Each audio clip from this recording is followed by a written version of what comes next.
warahmatullahi wabarakatuh. Nama saya Muhammad Yushifan bin Muhammad Asli. Nombor metik I2025143478. Hari ini saya nak ceritakan tentang latihan untuk golongan sedentary yang tidak aktif. First sekali, kita mulakan dengan pemanasan. Pemanasan dilakukan 10 hingga 15 minit. Yang pertama, kita boleh buat jogging ringan selama 5 minit. Yang kedua, high knees selama 2 minit. Yang ketiga, jumping jack iaitu lompat bintang selama 2 minit. Dan yang terakhir, dynamic stretching. Ini untuk meningkatkan kadar kardiovaskular sebelum melakukan latihan-latihan berat.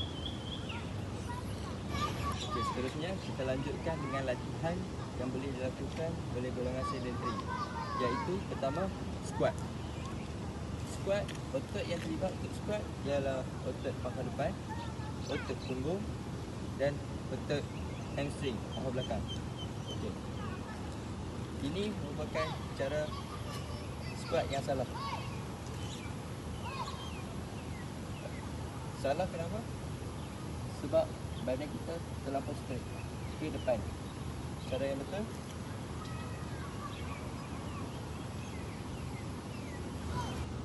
okay, seterusnya saya akan teruskan dengan push up.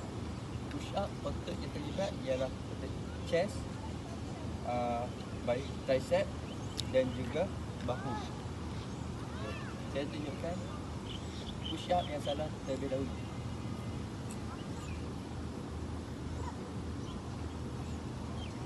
Push up ini salah kerana terlampau membuka tangan.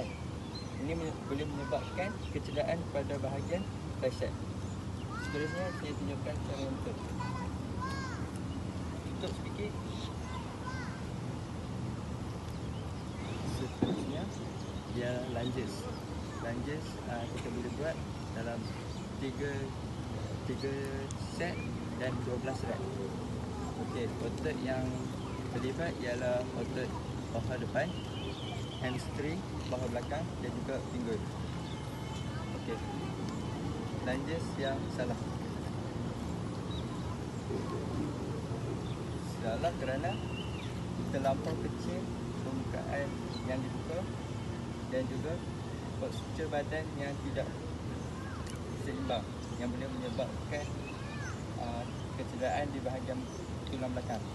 Okay, seterusnya saya tunjukkan lunges yang betul. Buka dengan luas, badan hendaklah ke depan. Latihan seterusnya kita boleh lakukan plank. Plank untuk membantu otot kita punya abs kita. Okay, saya tunjukkan plank yang salah terlebih dahulu.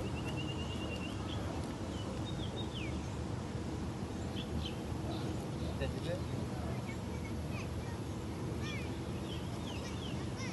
sekarang saya tunjukkan cara yang betul untuk plank.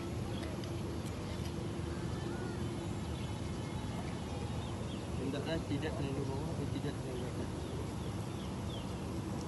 Akhir sekali ialah sit up. Sit up ni melibatkan otot abs dan juga paha depan. Okay, saya tunjukkan cara yang salah terlebih dahulu.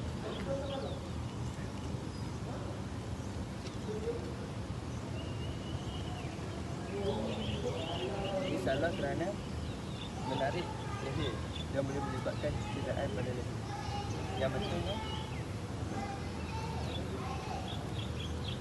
biar badan yang tarik leher ke depan. Sebenarnya setiap latihan yang dilakukan seperti squat, push up, lunges dan juga sit up dilakukan 3 set dan ulangan sebanyak 12 kali. Dan sit up lakukan ulangan sebanyak 15 kali. Dan setiap latihan untuk squat, push up, lunges kita ambil masa rehat dalam 60 saat iaitu 1 minit. Dan untuk plank kita ambil masa rehat 45 saat bagi setiap set. Okey, untuk plank pula kita lakukan selama 30 saat dengan bilangan set sebanyak 3 kali juga. Okey. Selepas melakukan latihan kita perlulah sejukkan badan selama 10 hingga 15 minit untuk menurunkan tahap untuk menurunkan kadar denyut jantung dan supaya dapat mengelakkan risiko penyakit. Okey, itu saja.